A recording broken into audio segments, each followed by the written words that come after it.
Good morning, Internet Network friends, podcast listeners, Facebook Live viewers. Welcome back to the PT on Ice show.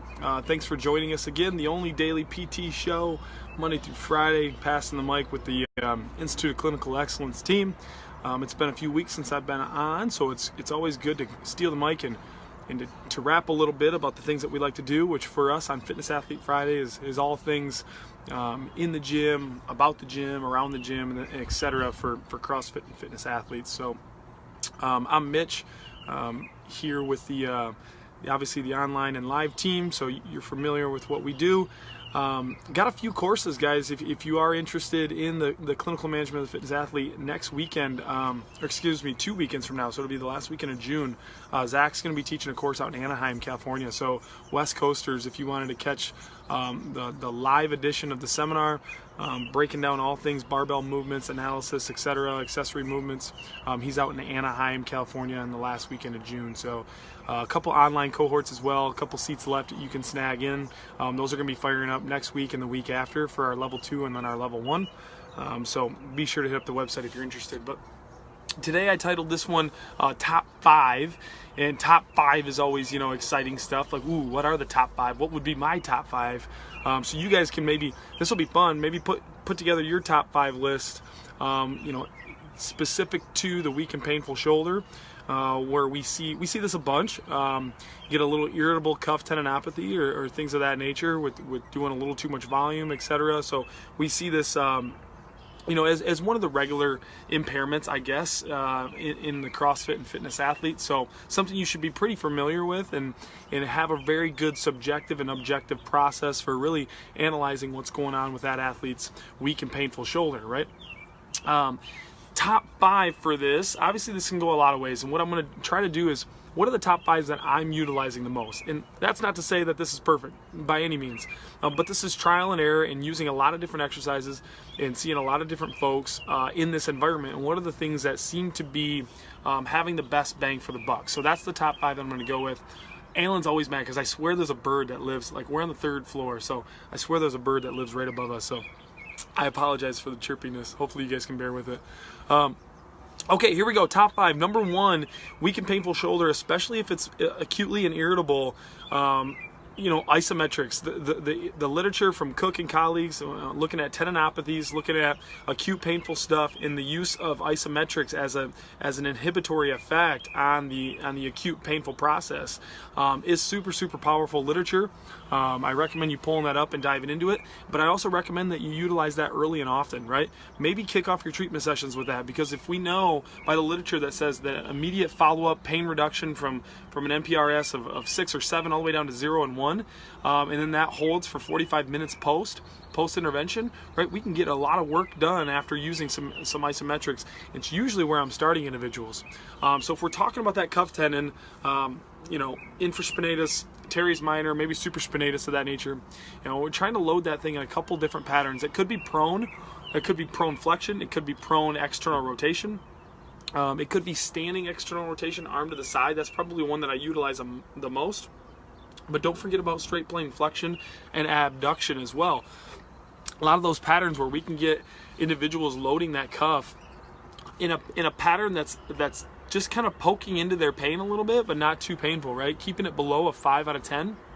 And then starting them with a 30-second isometric, and then building in that duration as we go, right? Getting them upwards of 45 seconds in duration with those isometrics, and then starting to really put some load through that, right? In the literature, looking at like 70% of contractual velocity, right? We really want you to be squeezing hard if you can ramp up and into that over time. So utilizing a lot of different positions for isometrics of that shoulder is probably the first place that I go to try to get symptoms to kind of ramp back down of that highly irritable, weak and painful shoulder. So prone external rotation, and you can go unweighted, or you can go 2.5 pound plate, 5 pound plate. You can go prone abduction, you can go prone horizontal abduction, you can go prone flexion. Those are a lot of common ones that I'll utilize. And then also just like the classic standing external rotation into the wall or into your hand, and really trying to drive some load through that. Second place I go, usually if they're starting to tolerate that well and the irritability is coming down, is we have a crossover symmetry system, and you can use a lot of jump stretch bands or just high tension TheraBands, but trying to do trying to really load the shoulder and acquire some time under tension. And so not just cranking out our banded isotonics and just rep after rep after rep. What I really want to do is pick movements that are going to load the tendon from a longer duration. So what I like a bunch, Zach and I and Ryan utilizes a bunch with our athletes is like a ASCAP Angel, right? So we're starting by bringing the bands into extension. So I'm pulling against the bands into extension, and then I'm going through a full plane of abduction, right? So I'm sweeping like a standing snow angel. And for those of you that don't get snow, I don't want to hear about it because we get a ton of it up in Michigan. So just Google what a snow angel is if you're unfamiliar. But a standing snow angel, or a ASCAP Angel rather, against that band tension through that full range of abduction, back around to the hip, and then a releasing, and then starting that over again. What's really nice about that is that once that shoulder begins to extend, I'm loading the cuff tendon a bunch and then sweeping it through abduction, and it's just like it's an active isometric through that full range essentially for that cuff tendon. So I like things like that can really increase the time under tension for that rotator cuff tendon. The other one that's really nice is a banded face pull, external rotation to press, right? Same kind of deal here. I'm face pulling, so I'm loading that tendon already, adding in the external rotation component, which for a lot of folks that's really weak, and then pressing to overhead, which is eventually where they need to get back to going, right? A lot of these athletes, we've removed the overhead pressing from them. This is super nuanced, and this is where you really want to take a very thorough subjective history for these athletes, because some of them will have pain when they're on the pull-up bar, and others will have zero pain at all when they're doing pull-ups or kipping pull-ups, etc. Others may have pain when they snatch with a wide grip. Others may just have pain when they're pressing with a more narrow grip, right? And so really having a thorough idea of like not just overhead movements, but breaking down those overhead movements and seeing which ones are painful, which ones can I load pretty well, and which ones do I need to avoid acutely while we strengthen the shoulder and then reintroduce. Regardless though, we need to get back to pressing overhead, and so that external rotation to press is a really nice way of doing that, and we start that one super light. The 3-pounders on the crossover unit, maybe up to the 7-pounders, is a really nice way to load that tendon through that range of motion. Yeah, where is that bird? I'm telling you. Okay, number three that I really like to go with is a landmine press. This one has been, I don't want to say a game changer, but for certain athletes can really be, because they may be load reduced for a long time. They just feel like they can't, that front rack position with the bar across the shoulders is painful. Pressing out of that position is super painful for them. So even with like the empty bar, they're just like super beat down, discouraged. They're like, this thing's weak, it's killing me, et cetera, et cetera. So the landmine press has been super useful to load that shoulder again and get out of pain. I can get an athlete who simply can't front rack to press and get them in a kneeling position. The landmine press, for those that are unfamiliar, is the barbell wedged in the corner, right? And I'm kneeling with it, and I can essentially change my arm slot angle a lot with a landmine press because it's just unilateral, and I've got that anchor point on it as well, so I can go like very straight plane flexion with it. I can kick them out into scaption a little bit, which may be a little bit more pain-free for them, or I can bring them out into more of like an abduction type C-shaped pattern with that landmine press. You can do a lot of different variations with it. The important thing is that they can get out of pain. So it's just like the Jeremy Lewis like shoulder symptom modification. If I can change that arm slot angle and then load that shoulder pretty heavily and then press from there, that's what I'm going to do.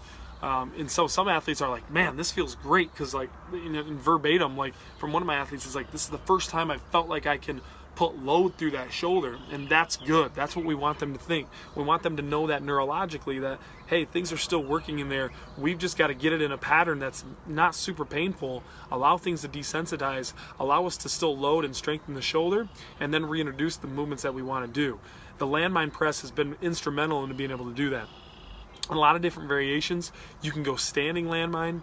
I go with kneeling a bunch for a couple different reasons. One, I know I can keep the volume reduced because I don't have the lower extremity drive, right? I can't dip, drive, and press if I was standing up. So I can minimize how much load's on the shoulder by bringing them into a kneeling position where their legs can't help them out. Two, it emphasizes a really good midline position, right? When we're always trying to talk about not you know, overextending our rib cage and our pelvic bowl a bunch. When they're in that tall kneeling position, they can squeeze the butt, they can squeeze the midline super tight, they can focus on keeping those ribs down and then pressing and just utilizing the shoulder for that pattern, which is really what we want to do. So really we can focus on good positions, loading the shoulder heavily, and get them back to load on that shoulder and feeling strong with it again. So Landmine Press has been really instrumental. I know a lot of clinicians now are getting barbells in the clinic, and I've said it before, like one of my greatest fears is that a bunch of PT clinics are going to buy a barbell and have no idea what to do with it, right? It's just going to sit in the corner and collect dust. And unfortunately, that's happening. So get that barbell out. If nothing else, if you're not having your people squat, deadlift with it, stick it in the corner, wedge it in the corner, and have some folks landmine press with it, and start loading some weights up on that bar, because that'll do a lot of good for your folks with shoulder pain. The third, or excuse me, we're on 4 now. Number 4, I want to get them pressing, right? And it might not be vertical pressing, but horizontal pressing may be pain-free. In some, and I want to say most cases, if their painful pattern is here and I can horizontal press and it's pain-free, then I'm going to do that. And a lot of folks, it can be. So a lot of options. One, start with like a closed chain plank position. Teach really a good shoulder position, right? We're always cueing external rotation in our press, which means that I'm showing what I call the elbow pit. Show the elbow pit forward, right? And so when I'm in a closed chain position, and if you guys are watching live, you can see I'm externally rotating the shoulder while the hand stays put, and I'm showing that armpit forward to really approximate a really good stable position and a strong position for the shoulder. So start with just a closed chain plank. When they're super good with that external rotation, then we're doing almost like an eccentric push-up. We're keeping the elbows in tight to the sides, and we're keeping the shoulder from diving forward, right? Keep the shoulder back, keep the elbows into the side, and work into some push-up positions after starting with the closed chain plank.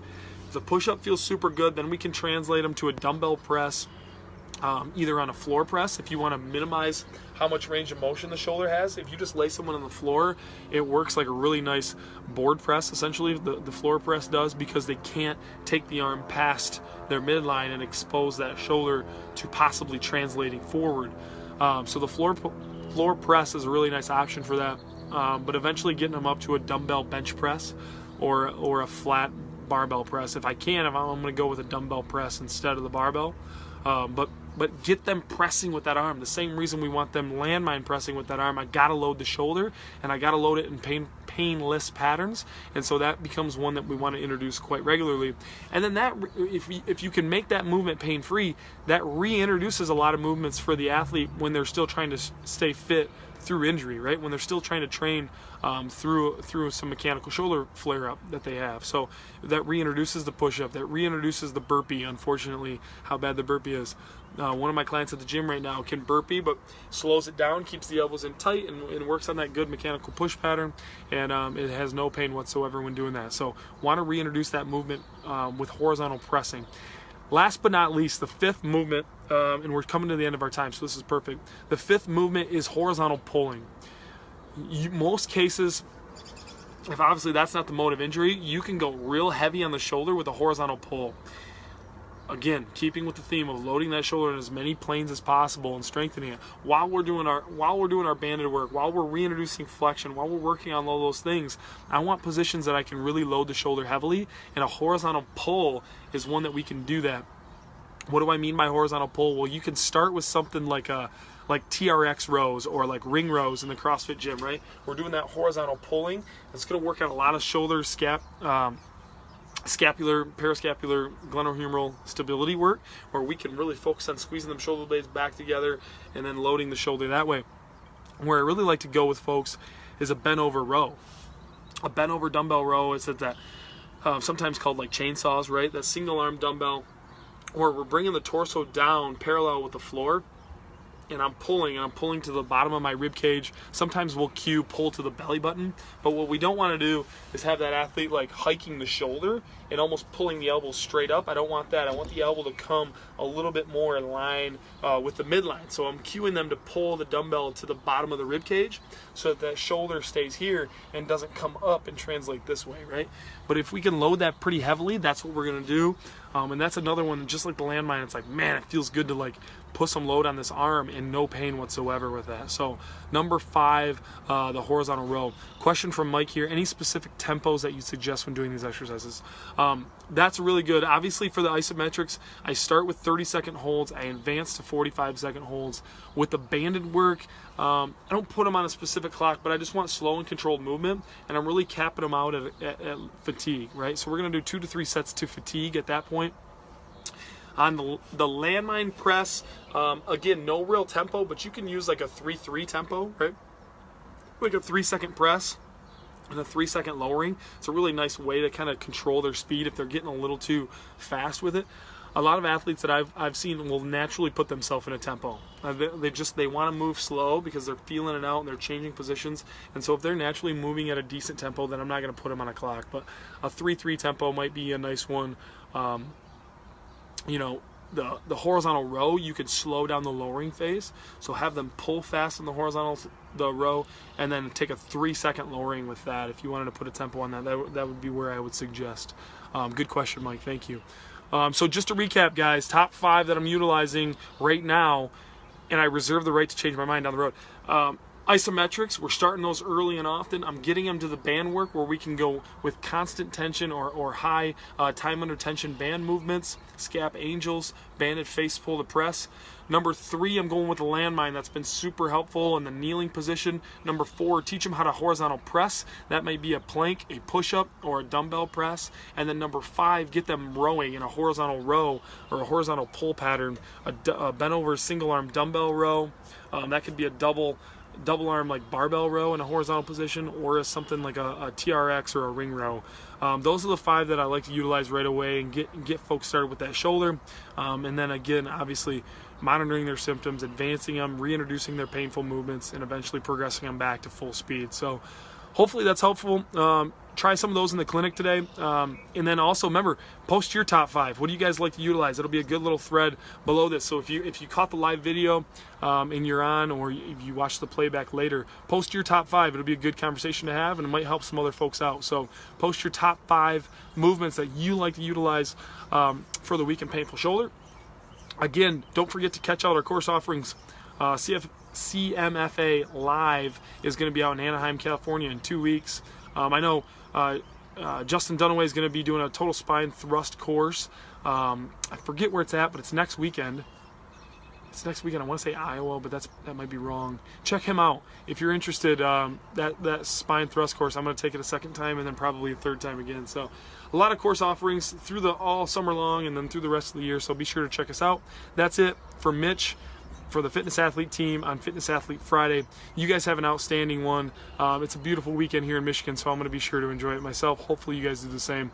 Take care, and we'll see you next time.